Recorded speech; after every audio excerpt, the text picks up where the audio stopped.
welcome back to the channel. It's your favorite Uncle Chris D, aka Willy Wonka, aka Doobie Man, back in the motherfucking house, back with another stream of consciousness. And in this particular stream of consciousness, I want to talk about women in general. Two things. One, why I prefer to be single, and two, why you playing yourself if you are jealous, abusive, or any of those type of things.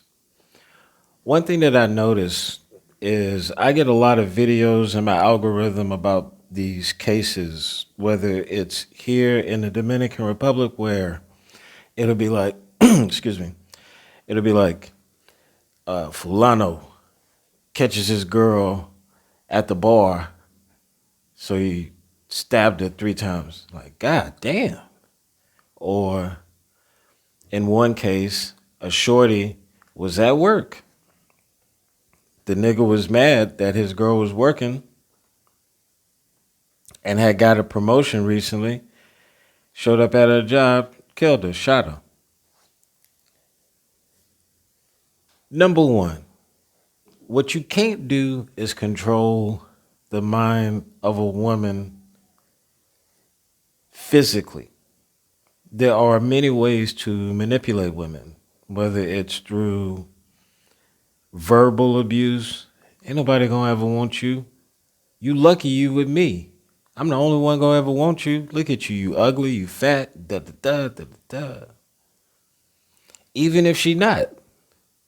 And some men do that as a form of manipulation to try to keep the women in a state of not wanting to go nowhere. Meanwhile, in most of those cases, the nigga himself is actively searching for more people's lives to ruin. You know what I'm saying? This nigga got like 4 or 5 girls. He ruined every single one of their lives because something is innately wrong with him that he has never addressed.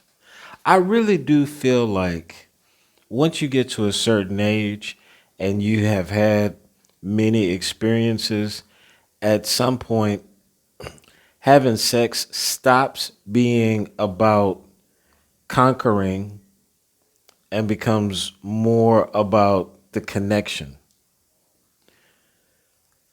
If you are in your late 30s and you have not already slept or had a number of experiences, it's going to make your 40s that much more difficult because you're still searching for something that you never got when you were younger.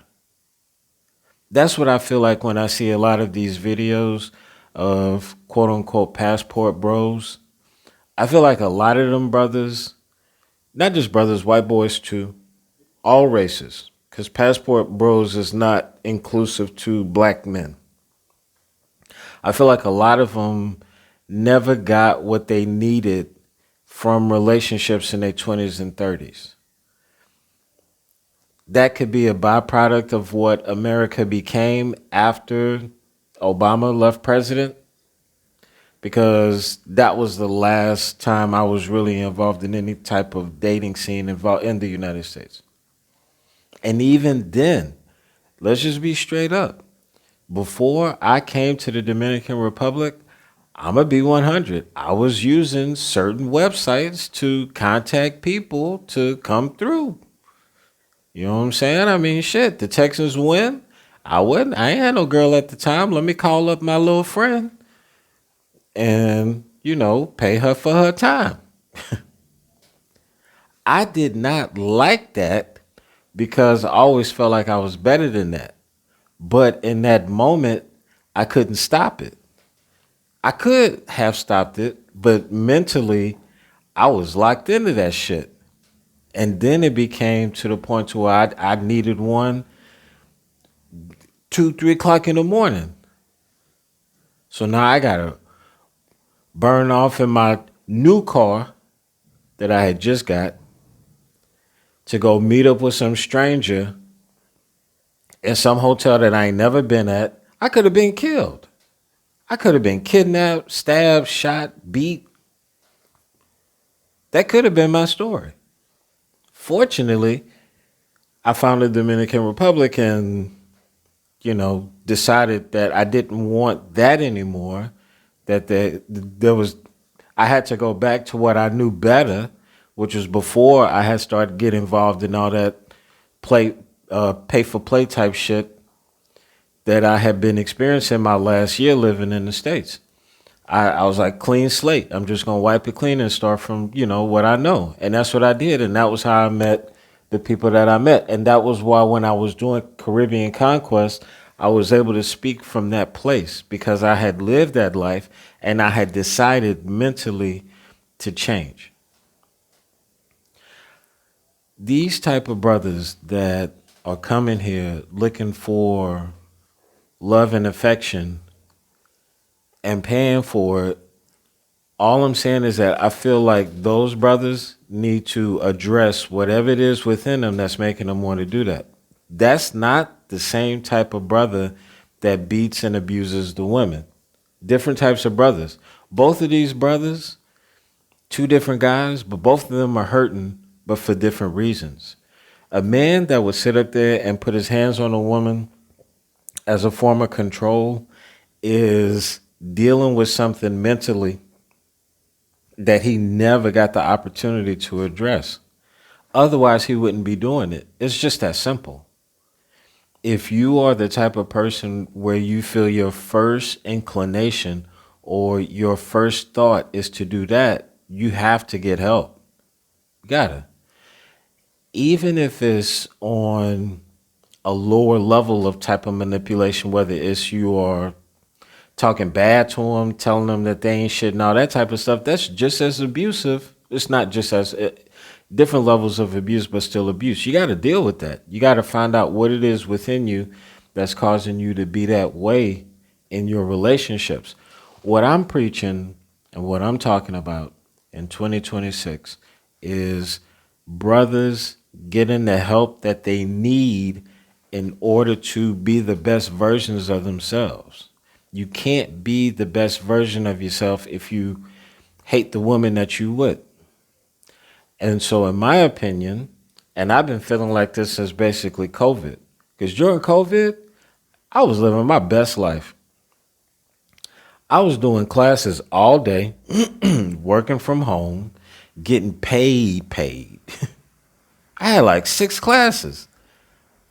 And back then, I ain't even have good internet. Shit was wild. I don't know how I was able to do that shit with that little ass laptop, but I was making it work and getting paid. And I found that I didn't want to deal with a bitch shit. Whenever you invite a new woman into your life, and this is what I've learned after living in the Dominican Republic for almost 13 years, every day you leave home, there's an 80 to 90% chance that you're going to see somebody that you would fuck. Not marry, not date, but fuck. You look at her and your instant reaction is, damn, I would love to put my dick in her. That is a lower vibrational reaction. You can hear it in your mind. You can listen to it. You can acknowledge it. It doesn't mean that you have to act on it. It's just a fleeting thought. And so every woman that you encounter, if you acknowledge it, yeah, I would fuck her, I would fuck her, I would fuck her, then the want to or need to approach is reduced. Okay, so that's one part of it. Now, what is the other part of it? There is a societal, or I don't know where it comes from. Maybe it's from the society, not really sure, but there is this pressure that if you're single, you should be in a relationship or you should have a number of options, et cetera, et cetera. So then that pressure pushes you to the interaction.